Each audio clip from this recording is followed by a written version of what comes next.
Good evening, Lake Orion. Well, it's a nice, wonderful week. I'm your host, and I am Between Taorminas.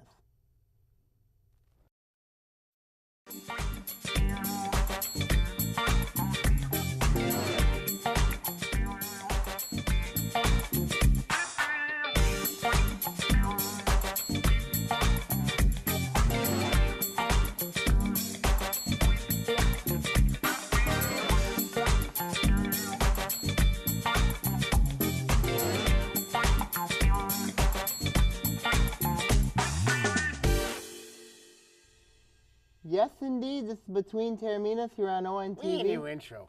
Why do you think we need a new intro? New intro. Why? Because That's still pretty. been here for about nearly 65 years. Well, I mean, we're heading close to 5 years coming up.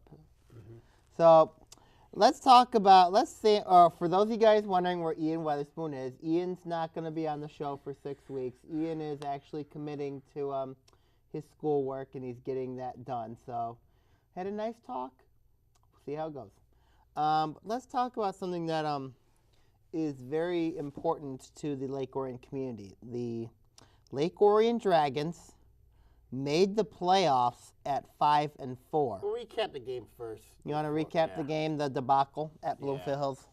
You know, when you look at this game, of course, what happened was, this was a horrible loss Orion took on Friday night. This was just beyond awful. I mean, offensively, this is one of the worst offensive games I've seen in a long time. I mean, when you turn the ball over, They've had this problem they've the had last fumble problems the whole season. the 2 games. The last 2 games have been really But bad. it's been the whole season. When you look at the West Bloomfield game, they had fumble problems. When you look at the Clarkson game, they had fumble problems. And then when you look at this game, fumble problems. If this team takes care of the football, then I could see maybe at least 1 or 2 wins on that docket. You don't see the 37-7 loss to West Bloomfield. You don't even see the 21-0 loss. Had the Dragons not taking care of the football. And even the Chippewa Valley game had fumble problems themselves in that game. That's, when you look at it, that's 3 wins right there. 3. That this team could have had. And because of the fumble problems, defensively, I thought the defense played well, at the exception of really 3 bad plays. Of course, the first one was a touchdown they gave up, the first one, which I thought was a blown coverage. And then the other one they gave up was just poor coverage in the secondary. And the other one was just, but that second touchdown they gave up, that was a very bad personal foul call against Orion, which led to their second touchdown. I thought that was that was awful. And then, I mean, obviously officiating was I thought officiating was horrible in that game at Bloomfield Hills. I mean, I'm not sounding biased, but if you really look at that game on film, the officiating was just absolutely god awful. But also, at the same time, Bloomfield Hills does have a very good quarterback, and they had 2 very good running backs. The twins, I believe. Right, the Lynch brothers. Yep, they played both of them played. Played thought well. Derek played very well in that game. I mean, Paddock had 3 touchdowns, but I thought personally with this team, if they would have, I didn't think they saw Bloomfield Hills coming, because when you look at it No, I think they saw Bloomfield Hills coming. No, I'm talking about from an early perspective. Because the stigma of being blue. Because the addition of Paddock, really created Bloomfield Hills, a team that should not be in the blue, should have been in the white division this year. Well, I mean, that's something to talk about, because a little bit briefly. Obviously, when it was first discussed that Orion would play Bloomfield Hills, they were struggling, but then they got a quarterback transfer from Brother Rice, and then another kid decided to play football his senior year after playing basketball. And so, I mean, Bloomfield Hills had some I didn't think changes. Graham made an impact in that game. I just thought the difference in that game was Paddock, you know what I mean? But also, I thought the officiating, they were aided by the officiating in that game. But I also think Orion's offense also played in that game too. So also the fumbles put the defense in bad positions. Yeah, there was too. a couple of them that led their first touchdown. Of course, they put them in bad position, fumble. You know what I mean? First drive of the game led to a fumble, and and you can't do that, especially when you've played for 9 weeks. Ball security is the most important thing to have right now. Now, a lot of people are asking why Lake Orion is in the playoffs at 5-4, and I want to share with the people with our viewers how that happened. Okay, well, how it worked out was the MHSA had 38 open spots at 5-4. 12 spots were open for Class A. Lake Orion is in Class A. So you add up the 12 best teams by playoff points. Lake Orion was number 7 on that list. So as a result, Lake Orion got in the playoffs because they were 7th in the playoff point list. Also, despite how many points? With 62.111 points. Also, what helped the Dragons was on Friday, despite the loss to Bloomfield Hills, the team Stony Creek, Troy Athens, Southfield Arts and Tech, and Seaholm all won their games, which helped the Dragons because the Dragons beat them earlier in the season to get to enough playoff points to get into the playoffs. So Lake Orion is in the playoffs because of those wins and because of they were 7th out of 12 Class A teams to make it in at 5-4. That's very interesting. And now, when you look, thank you. And now, when you look at it, now they open up with Romeo, an old rival. An old rival. They're defending Division I state champs. An old rival. At Dan Barnable Field, the Mud Pit. I thought personally that Orion would get in the first round of the playoffs, either Davison or I think a lot of people thought that because the playoff points were so low, and it was, and Eisenhower and Davison are both undefeated and very high playoff points. I thought they would get one of those two teams. I think everyone did. I didn't expect them to get Romeo, but Romeo's a very tough game though for Orion, because you look at Romeo. It's winnable too. It's winnable too, but you look at Romeo, the quality of this team. Yeah, they're the defending Division I state champions, but they're a much different team than they were last year. Right. And then you look at what Romeo, who they got. They got a very good quarterback. They also got a very good running. They got a slew of good running backs, including a speedster, and David Gorlowski is a very good. Reminds me a lot of Joe Nowicki. Very athletic, very quick, and it's got a lot of speed. Of course, Romeo, we know, is a team that plays on grass, but they've had some good wins though. They knocked off Chippewa Valley in week 2, and then they beat Team Lake Orion lost to week 1. Right, Team Orion lost to week 1, and then Chippewa, and then they beat Warren Mott on the road at Warren 31-8, and but also Romeo lost to Oxford, whereas Orion beat Oxford. Right, that was a game where I thought Romeo gave that one away, and you got to give Oxford a lot of credit in that game for finding a way to win that game over Romeo, because I thought the difference in that game was Ethan Williams scoring 2 touchdowns in that one. 3 long touchdowns. I mean, and you look at that Romeo team. Yeah, Romeo, they're small, but they're physical. They're scrappy. They're physical and they're scrappy. It's what blue-collar, hardworking. That's kind of been their identity, just like Orion's identity. It's going to be an interesting matchup. How this is going to be. I would expect a low-scoring game here. I think it's going to be a game that's going to be won in the trenches. But as most Orion and Romeo teams have, they're physical. Yep. And battles, war. And you got to look at the history too. Of course, remember, this is the first time that Lake Orion and Romeo have met in the playoffs since 2013. Of course, yes, 2013 was the last time Orion made the playoffs, and Romeo beat the Dragons 24-21.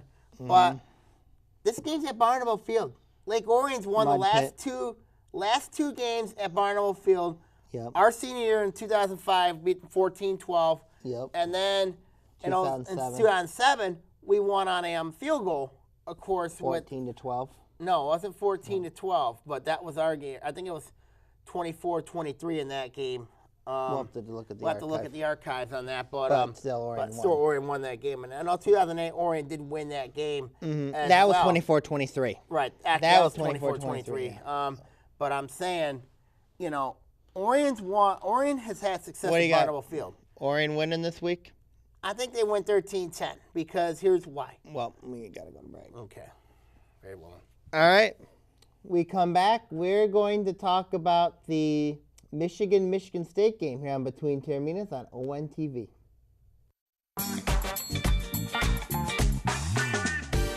Hello, I'm Oakland County Sheriff Mike Bouchard. And I'm former Detroit Red Wing Joe Koster. We'd like to remind you to practice safe boating by knowing the laws regarding water safety. Please make sure you have the necessary safety equipment on board and be sure all of your equipment is working properly before leaving the dock. And the probability of being involved in a boating accident nearly doubles when alcohol is involved. Always check local weather conditions, and if you notice darkening clouds, play it safe. Get off the water. Have a safe, enjoyable summer on the lake. When I'm in Lake Orion and I want to catch up on sports, I watch Between Taorminas.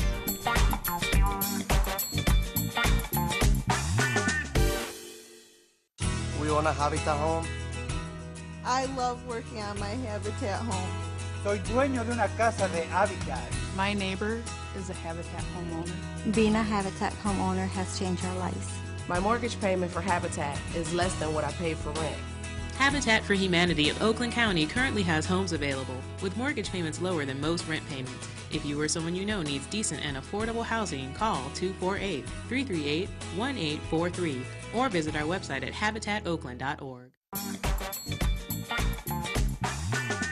Welcome back to Between Taorminas here on ONTV. Sammy, how you doing? Hanging in there. There's a big-time college football game this week. Michigan at Michigan State, a noon game.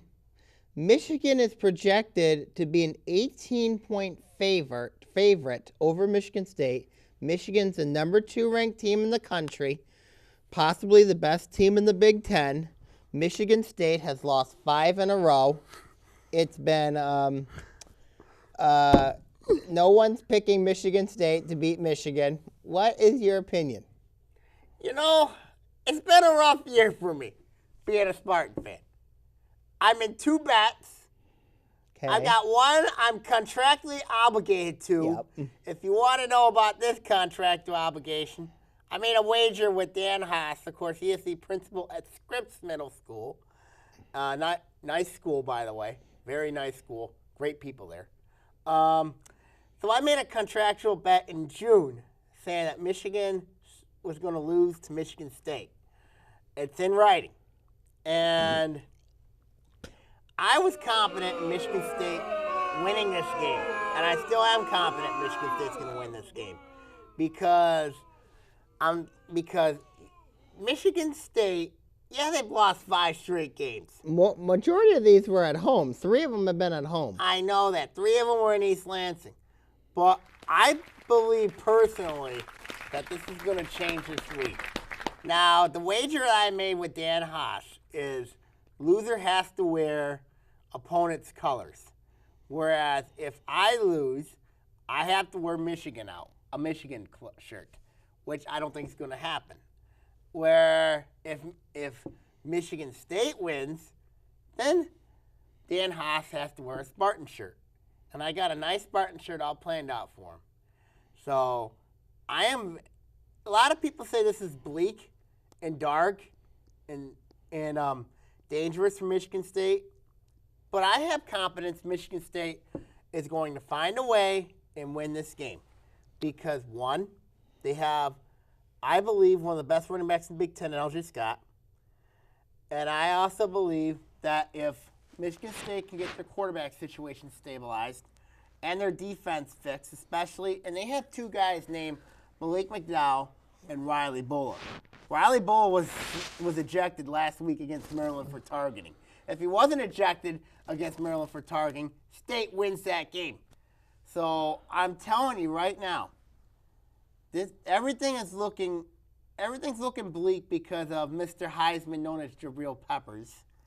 But Michigan State's playing with nothing to lose. Michigan State's playing with nothing to lose. That's the scariest thing. Exactly what State wants. You know what I mean? They need to win out. They want to make a bowl game. They got a murderous row of schedule. They got to play Ohio State. They got to play Penn State. And those two are not easy games. And then for Michigan's been playing very well. For Michigan, it's make or break for them this game. Do I think Michigan's winning this game? Nope. But for Michigan, what they're doing is Michigan's been very impressive these last 2 weeks. They beat up on poor Rutgers 78-0. Yeah. And poor Illinois last week. So don't give a round of applause here. I mean, I'm telling you right now, they're corporate. Michigan is corporate. They're bought and paid for by corporate sponsors. Do you think that that's a credit to John Harbaugh? Jim Harbaugh, sorry. But also Peppers. And Michigan's got veterans on their skill positions. Yeah, but I'm telling you right now, this is Michigan's got a lot of experience. Michigan State, though, is a little bit young. But when you look at experience in these big games, you got to give an edge, I believe, to Michigan State. And let's not forget the game last year. Of course, we all know what happened that game last year. How could we not forget? And of course, it was one of my favorite plays of my favorite plays. Of course, we still have the film of that game, and that was one of my favorite plays. Where, of course, I wish Sean McDonough would come out from the NFL booth to just announce this game, because I think Sean McDonough is the perfect announcer for the Michigan State game, because he's done it in 2010, he's done it in 2014 and 2015. So I think when you look, and he did it in 2008, of course, remember that year. And I think at the end of the day, I just think that it's a down year for Michigan State right now, but they need a big win, and I think they're going to get it. I just think they're going to find a way and get this big win against a quality opponent, Michigan, of course. But then again, how is Michigan's potential? How is Michigan? I would say it's fairly high, even though Michigan hasn't exactly played teams that have tested it, but they've... Besides Wisconsin, yeah. Wisconsin, Wisconsin's the only... But, I mean, you look at, you've got Michigan State, but you also got Ohio State in Columbus, at the Horseshoe. That's you got to play at Iowa. Yeah, so you also got to play at Iowa. Do you see Michigan overcoming those challenges? No. And I believe they're a 9-3 football team. You still believe they're a 9-3 football team? Yes, I think they're losing to Michigan State, they're going to lose to Iowa, and they're definitely losing in Columbus. Because when you look at Michigan, they haven't been tested yet. That's Wisconsin's good test. Yeah, Wisconsin's been their only true test. I know that Colorado game's looking good for Michigan right now, but I'm telling you right now, is for Michigan, of course, they have to win a big game on the road. And I don't know if they're ready to win a big game like this on the road. It's Jim Harbaugh's second year in Ann Arbor. People are expecting big things from him. But you look People are comparing Michigan to Alabama. Yeah, but Michigan can't. Michigan's lost 7 of 8 to Michigan State. And if they lose, it'll be 8 of 9. So you think about it. And, of course, this is the same program that can beat Ohio State. Michigan State plays well when they have a chip on their shoulder. They always have.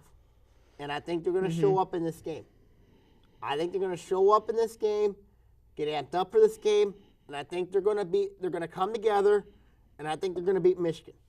It's going to be closer than people think, and I just think that Michigan State's going to find a way and win this game and possibly ruin Michigan's national championship hopes, maybe college football playoff hopes. Now, I know what happened to Ohio State, how they lost to Penn State. That was a shocker, but I think if Michigan State can win this game against Michigan, they can turn it around in a hurry. Even though they got to play Ohio State and Penn State.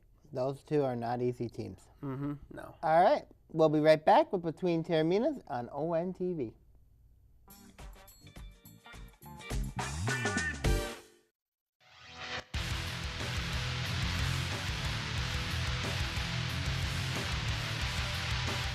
Hello, Oakland County. It's the Sammy Taormina talking OA Now. In it, we'll talk various stories ranging from the state to Oakland County teams affecting the OAA. Catch us here on OA Now.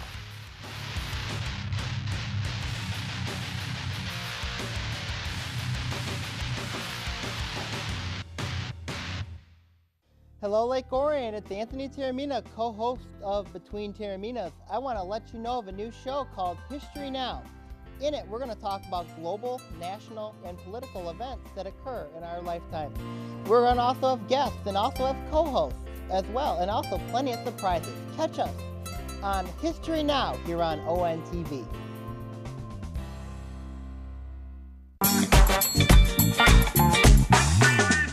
Welcome back to Between Taorminas here on ONTV. Sammy, there's something going on called the World Series. Yes, and I'm happy. The Chicago... No. This is exactly what I said to Ian Albert Weatherspoon. Okay. Let me explain. I told him a couple months ago that it'll be the Chicago Cubs and the Cleveland Indians playing in the World Series. He didn't believe me. He believed that his beloved Motor City Kitties are going to be in the World Series. Yeah, right. The Cleveland Indians. Tigers are talking about rebuilding. Yeah, they're done for. I mean, the Cleveland Indians are in the World Series, and it makes me happy. And now they're playing the Chicago Cubs. The Cleveland Indians, a 67-year drought, going up against the Chicago Cubs, who has a 108-year drought. If the Chicago Cubs win the World Series, Steve Bartman can come out and show his face again. But there's been reports though that Bartman won't come out. He Why? refuses. He's a coward. No, Steve Bartman's got to come out because I'm telling you right now. Who says he has to come out? Steve Bartman has to come out because Who says he has to come out? He would be revered again. I mean, he would have vindication. You know, if there are people who want him to throw the first pitch in Game 3. Let him throw the first pitch in Game 3. They've offered, but he won't take it. He's an idiot. He's an imbecile. He should take it because I'm telling you right now. He's an idiot. He won't. Why won't he take it? Because Steve Bartman wants to maintain his privacy, but in this case, you know, he won't. It's been 13 years! So he won't forgive the city of Chicago. So no matter what the city of Chicago tries to apologize to him for the foul ball, he will never forgive them. What he needs to do is he needs to, you know, he should reveal himself. But the thing is, he won't. He doesn't care. He doesn't care. That's just. He's a loyal Cubs fan. I mean, I'm telling you right now. What a joke. Steve Bartman needs You want to bet you Bartman would go to a White Sox game? I've heard Bartman's a White Sox fan. I think you're a liar. I'm not a liar. But let's look at Ian's team, Cleveland. Wasn't Ian's team the Kansas City Royals? It was Kansas City first, and then he decided to go. His second team is the Cleveland Indians. So Ian's hopping on bandwagons. Ian Weatherspoon has been known for hopping on bandwagons. Oh yeah, okay? We know that. That's true. I told him about, he's got a huge love for the city of Cleveland. Yes, I know. Albert Weatherspoon has got a soft spot for the city of Cleveland because he knows the city of Cleveland is winners. They are always winners. They're idols, and of course they've suffered until the Cavaliers won the NBA title. And if they win the World Series, then that's going to make Ian Weatherspoon's heart even more golden happy. You know, I'm telling you right now, Ian Albert Weatherspoon right now has a huge heart for the city of Cleveland. And I even created my own little chart I have at home, which I'm going to show next week, about Ian Weatherspoon's love to the city of Cleveland has increased by 130%. 130%? Yes. Ian Weatherspoon's heart and love for Cleveland. Yep. You know he likes the Browns, right? Yeah, he loves the Cleveland Browns, even though they suffered. So he's going with the Cleveland Browns, the Cleveland Cavaliers, the Cleveland Indians. Because not to mention the Lumberjacks of Cleveland. I'm telling Ian Weatherspoon right now, the people of the city of Cleveland, they're great people. They're great people who have suffered enough. Are you sure about that? They have suffered enough.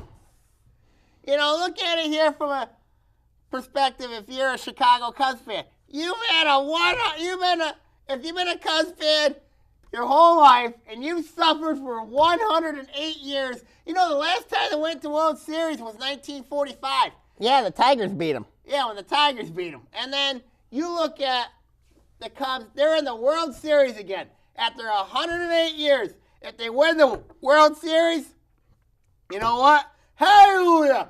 Because I'll tell you what right now, Ian Weatherspoon will be celebrating no matter what. If he has a deep heart for the Cleveland Indians, or even a a small little portion of his heart has got a love for the Chicago Cubs. So you're arguing Ian wins loves this matchup. So you're saying Ian wins regardless. Ian will win regardless because it's either the Cleveland Indians win the World Series or the Chicago Cubs win the World Series.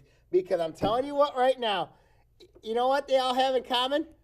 Both teams do not like the Detroit Tigers. And it's time for the Detroit Tigers to rebuild. They're finished. They're done for. And they're going to clean house. Whereas the Cleveland Indians, they are going up right now. They are rising, whereas the Tigers are falling. And the Chicago Cubs in the National League, they are rising. And you look at it here. And also, let's not forget, the Detroit Tigers are falling. So you're saying that the Tigers are going into rebuilding mode. They're done for because this is a team that needs a clean house. They got to trade away a piece, either Verlander or Kinsler. Get younger, get cheaper. I don't want them to trade Kinsler. Well, they shouldn't have to trade Kinsler or Verlander. Well, Al Vila's saying they're going to trade him. But all options are at the table. But I'm telling you right now, for the city of Cleveland, 2016 has been the year of Cleveland. And you look at it here with them. Well, the Cavs have won the NBA championship. Cleveland won the NBA championship. The Indians are in the World World Series. The Indians Series. are in the World Series. You're just mad. And it's funny because the Q and the Progressive Field are next door to each other. Yes, and they're honoring both. And the Cavaliers are honoring getting their championship rings this evening, and they actually moved it up a half hour early so that fans from Progressive can watch the ceremony on TV. You know, and I think it's a great gesture because what the Cleveland Cavaliers did. Of course, even though I think tomorrow's game will probably be a rainout, right? But I think it'll be an honor for the city of Cleveland to witness the Cavaliers and to witness the Indians. Of course, you know, LeBron and Dwayne Wade are doing a bet. Yes, LeBron and Wade are doing a bet. You know what? I'm going to be honest with you. LeBron's done pretty well in bets. He's done a bet with Draymond Green, and he's lost a bet to Draymond Green. That is true. You know what? The Michigan State Ohio Cleveland, State. I mean, I bash LeBron James. But he's doing good with betting. I bash him on this show so many times. And, Ian Weatherspoon has called me a flat-out liar. And there is evidence of me bashing LeBron James. Yes. And you know what? Are you going to apologize to LeBron? I will apologize on air to LeBron James. Because I'm going to tell you right now, you have went back home to the city of Cleveland, and you have won an NBA championship for that city. And now you have brought the pride of Cleveland to all of us here at Between Taorminas.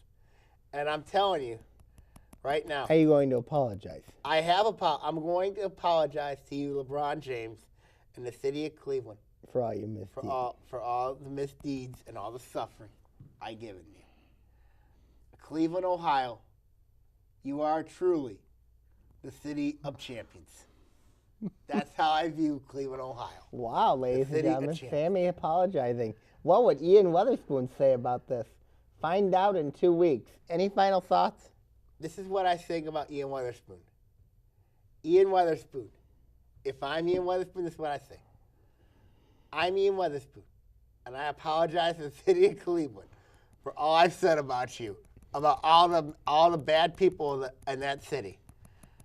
I know you're known as the mistake of the lake, but I am proud to call Cleveland, Ohio, one of my homes and one of my places to dream and idolize.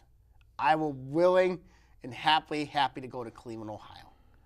That's what Ian Weatherspoon would say. And you know what? And I'll make Ian Weatherspoon's projection who's winning the World Series. It'll be the Chicago Cubs. Actually, take that back. The Cleveland Indians are going to win the World Series. And Cleveland not only have an NBA championship, but also a World Series championship. Wouldn't that, for the first time in 67 years, that would be so awesome. Mm-hmm. All right, that will do it for this week's episode of Between Taorminas. We will see you guys next week. See you soon. Bye, everyone.